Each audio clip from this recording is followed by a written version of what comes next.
بسم اللہ الرحمن الرحیم نحمدہ و نصلی علی رسولہ الکریم اما بعد۔ رمضان کا مہینہ یہ روحانی اور جسمانی صحت کے لیے ہے۔ اس میں جو کچھ تبدیلی کی گئی ہے کھانے پینے کی اور کچھ اعمال مطلب روزہ اور تراویح، تو یہ صحت بنانے کے لیے روحانی بھی اور جسمانی بھی۔ لیکن ہم روزہ تو رکھتے ہیں، ہم یہ بھول جاتے ہیں کہ ہمیں کب اور کتنا اور کیسے کھانا چاہیے۔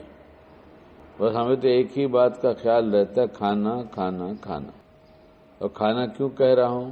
اس لیے یہ تو بڑے اجر کی بات ہے، اللہ کا فضل ہے، ایمان والوں پر بہت بڑا احسان ہے کہ یہ روزہ ایسے اخلاص کی چیز ہے کہ آدمی باتھ روم میں جا کے پانی پی سکتا ہے، چھپ کے پانی پی سکتا ہے، کوئی گھر میں اکیلا ہے کچن میں بیٹھ کے کھا سکتا ہے اور باہر منہ گرا کر آ بھی سکتا ہے، ایسا لگے کہ بھائی بہت روزہ ہے یہ۔ لیکن یہ بہت عجیب عبادت ہے۔ ہر مومن اس روزے کے رکھنے میں مخلص ہوتا ہے، کوئی نہیں جتاتے کہ ہم روزے سے ہیں، سب کو معلوم ہے سب روزے سے ہیں، اس لیے بہت اخلاص والا عمل ہے۔ اس 24 گھنٹے کے اندر جتنے گھنٹے کا روزہ ہے اتنی دیر کا یہ مخلص ہے، تو کیوں نہ اس کی کوشش کی جائے کہ ہم اس کا پورا فائدہ اٹھا لیں۔ اور پورا فائدہ جب بتایا کہ یہ روحانی جسمانی دونوں طرح کی صحت کے لیے ہے، اور صحت کے بارے میں ایک بڑے حکیم کے پاس پرسوں گیا تھا، انہوں نے کہا، میں خود عالم ہیں، انہوں نے کہا میرے پاس ایک مفتی صاحب آئے تھے، انہوں نے کہا صحت کی حفاظت کرنا فرض ہے، صحت کی حفاظت کرنا فرض ہے۔ گویا اگر صحت کی عبادت فرض ہے تو اس کا دوسرا مطلب یہ نکلتا ہے کہ جن چیزوں سے صحت ہو وہ کھانا چاہیے اور وہی کام کرنا چاہیے، اعمال بھی ویسے ہیں۔ تو رمضان میں یہ مخلص جماعت پوری اگر اس کا اہتمام کر لے کہ یہ کھانے کا مہینہ نہیں ہے بلکہ کم کھانے کا مہینہ ہے اور غم کھانے کا مہینہ ہے، کہ طبیعت چل رہی ہے، روڈ سے جا رہے ہیں اور بھجیا تنا جا رہا ہے اور تیل کی خوشبو بھی آ رہی ہے اور جی چاہتا ہے، اور توے کا بھنا آئٹم بھی توے والا زور زور ٹھوک ٹھوک کے بول رہا ہے اور روزے دار گزر رہا ہے، سب خوشبو ہی خوشبو کھانے کی ہے، لیکن یہ جانتا ہے کہ اس سے نقصان ہوگا تو کہتا نہیں رہنے دو، صبر کا مہینہ ہے، بہت جگہ صبر کرتا ہے، یعنی بیوی کے معاملے میں صبر ہے، بہت سی چیزوں کے بارے میں، لیکن کھانے کے بارے میں بے صبرا ہے۔ اور یہی اصل تھا کہ کھانا تو کم کھا، وقت پر کھا، اتنا نہیں کہ کمزور ہو جا، اچھی غذا کھانے میں، اچھی غذا۔ اس لیے میری یہ رائے تھی اور کچھ لوگوں نے اس کو پسند کیا اور شروع بھی کیا کہ اپنے گھر والوں کو بیٹھا کر مشورہ کر لو اور مینو بنا لو، چاہے ایک ہفتے کا بنا لو، چاہے 5 دن کا بنا لو، 4 دن کا بنا لو، اور اسی کو دہراتے رہو۔ ہر دن بیٹھ کے مشورہ کرنے کی ضرورت نہیں، یہ آج یہ بنائیں گے، کل وہ بنائیں گے، پرسوں بنائیں گے، 5 دن کا بنا لیا، 6 دن کا بنا لیا، اور اسی کو واپس دہراتے رہے۔ 6 دن کا بن گیا تو 5 دفعہ ہو جائے گا، اور کسی کی فرمائش پھر نہیں، بھائی یہی بنے گا، مینو ہمارا یہی ہے، فلاں دن یہ ملے گا کھانے کو، فلاں دن یہ ملے گا۔ تو اس لیے یہ اگر مشورہ گھر میں ہو جائے گا تو عورتوں کو بھی آسانی ہوگی۔ دوسری بات یہ ہے کہ کتاب میں لکھی بات ہے، اس میں بھی لکھی ہے فضائل میں، کہ افطار کرنے میں جلدی کرو، یعنی وقت ہو گیا تو دیر مت کرو۔ تو یہاں میں ایک حاشیہ لگاتا ہوں کہ افطار کرنے میں جلدی کرو، مگر جلدی جلدی نہ کرو۔ افطار کرنے میں جلدی کرو، یہ دیر مت کرو، لیکن جلدی جلدی مت کرو، کیونکہ گو ڈاؤن نہیں کہ اس میں جلدی جلدی ڈال دینا اور بھاگ جانا ہے، کھانا تو چبا کے کھانا ہے جو کھانا ہے۔ اور افطار میں کہا گیا کھجور سے افطار کرو یا پانی سے کرو۔ یہ ایسا کیوں آیا؟ دن بھر کا جو معدہ خالی تھا اس کو بہت جلدی سے قبول کرتا ہے معدہ، اور فوراً کا فوراً اس سے طاقت بنتی ہے، فوراً کا فوراً۔ مجھے ایک صاحب نے دیکھا کہ میں پانی پی رہا ہوں اور گھونٹ گھونٹ کر کے پی رہا ہوں، گھونٹ لیا پھر ایسے گلاس کو دائنی طرف کھسکا دیا اور اس گھونٹ کے کئی گھونٹ بنائے، پھر پیا۔ تو ایک حکیم صاحب نے دیکھا تو مجھ سے کہا، آپ کا یہ پانی پینا یہ دوا ہے، یہ پانی پی کے پیاس نہیں بجھا رہے، آپ پانی پی کے پیاس تو بجھ رہی لیکن یہ دوا ہے، اس سے فائدہ ہوگا۔ لیکن جب جلدی ہوگی ایک دم سے تو جلدی جلدی پانی ہم نگل جائیں گے، اور جو کچھ کھانا ہوگا وہ بھی نگل جائیں گے۔ تو ایک بات یہ ہے کہ کہ افطار کرنے میں تو جلدی کریں گے وقت کے اعتبار سے جلدی کریں گے، لیٹ نہیں کریں گے، لیکن کھائیں گے جو کچھ اسے جلدی نہیں کھائیں گے۔ اور آج کل تو ایک چیز رواج میں آئی ہے اور ہمیں پتہ بھی نہیں تھا، ہم ہوٹل بازی کرتے نہیں، ہوٹلوں میں کھانا ہمیں پسند نہیں، کبھی اگر مجبوراً کھانا تھا تو کھا لیے ورنہ پسند تو نہیں۔ تو لائے اور کچھ رکھا اور ٹماٹر کاٹ کے اور کیا سلاد وغیرہ ایسی چیزیں رکھا، اور تو میں نے تھوڑا سا ہو گیا وقفہ ہوا، میں نے کہا بھائی کھانا تو منگاؤ، تو کہنے لگے یہ اسٹارٹر آیا ہے نا، پہلے یہ کھا لیجئے۔ ہم نے کہا اس کا کیا نام ہے؟ کہا اسٹارٹر ہے۔ یار اسٹارٹر ہے، کوئی گاڑی اسٹارٹ تو کرنا نہیں ہے، موٹر اسٹارٹ کرنا نہیں ہے، تو بعد میں سمجھ میں آیا نہیں واقعی موٹر اسٹارٹ کرنا ہے۔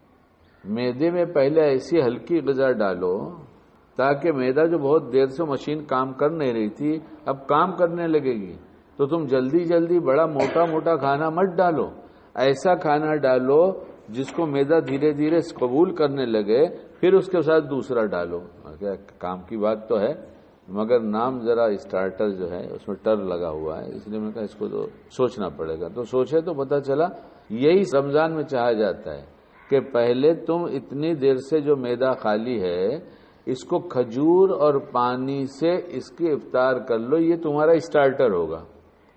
اب بہت دیر سے جو معدہ لے نہیں رہا تھا، کچھ چیز خالی پڑا تھا، تو بڑی غذا جو کھا لیتے ہیں موٹی اس سے وہ معدے پر بوجھ پڑتا ہے۔ تو ایسا کھانا جس سے معدے پر بوجھ پڑے وہ صحت مند نہیں ہو سکتا، اس لیے کیا کھانا ہے اس افطار میں؟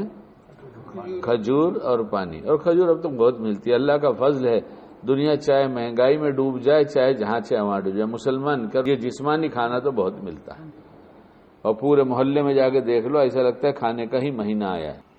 تو کس سے روزہ کھولنا ہے اپنے کو؟ کھجور اور پانی۔ اور دوسری جگہ کہ نماز میں جلدی کرو، یہ سب کتاب کی بات ہے، تو کہا وہ تو اپنے یہاں نہیں ہوگا، کھانے کو آپ جلدی کہیں تو ہم کھائیں گے، جلدی کھائیں گے اور جتنی ڈشیں سب کھائیں گے۔ آپ بتائیے کوئی گو ڈاؤن تو نہیں ہے نا؟ کتاب میں بات لکھی ہے، سب بڑی عجیب باتیں لکھی ہیں کہ کوئی حکیم ہوگا اس سے پوچھا جائے تو یہ کہے گا نہیں کھجور اور پانی کے بعد تھوڑا وقفہ ہو جائے تو اسے کھانا دو، تو اس کا مطلب یہ ہوگا کہ کھجور اور پانی کھا کر نماز پڑھ لیا جائے۔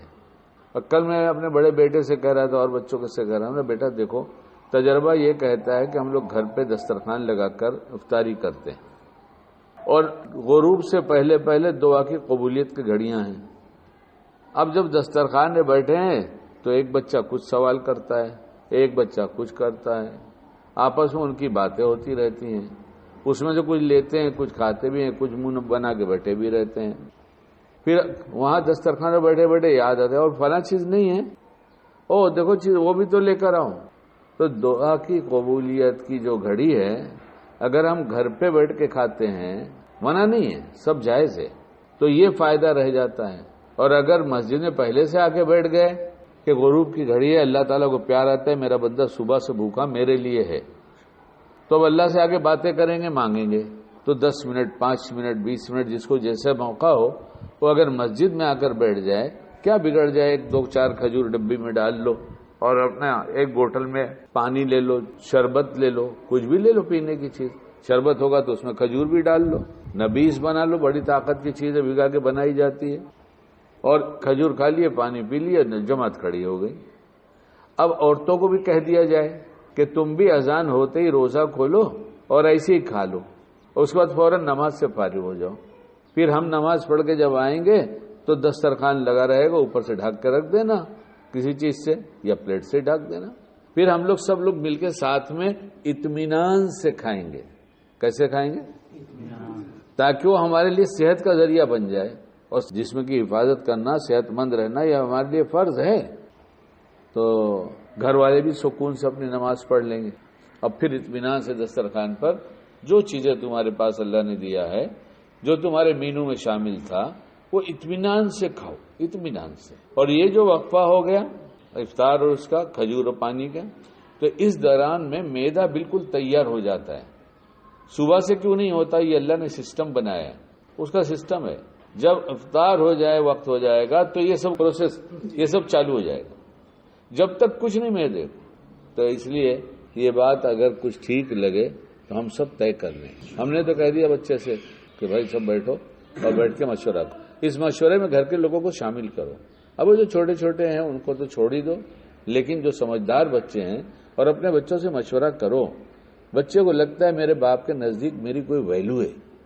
ہر دم آرڈر مت چلاؤ، تو یہ کر لے، ایسا کر لے، ویسا کر لے. بیٹا بیٹھنا اور مشورہ کرنا ہے. اس کو لگے گا اچھا ابا کے نزدیک میں اتنا اہم ہو گیا ہوں کہ ابا مجھ سے مشورہ کر رہے ہیں. اس کو بیٹھاؤ، مشورے کرو. اور یہ تو سب کا کام ہے. اس لیے اہلیہ بیٹھ جائیں، بہویں بیٹھ جائیں، بیٹیاں بیٹھ جائیں، بیٹے بیٹھ جائیں. ہاں بھائی اپن مشورہ کر لیتے. اس دفعہ کا رمضان اپنے کو روحانی اور جسمانی اعتبار سے بہت صحت مند بن جانا ہے. اس لیے رمضان ایسے ہی گزاریں. اور جتنا پیٹ ہلکا رہتا ہے اتنی عبادت میں جی لگتا ہے. یہ کھانے کا مہینہ نہیں ہے، یہ غم کھانے کا مہینہ ہے، کم کھانے کا مہینہ ہے.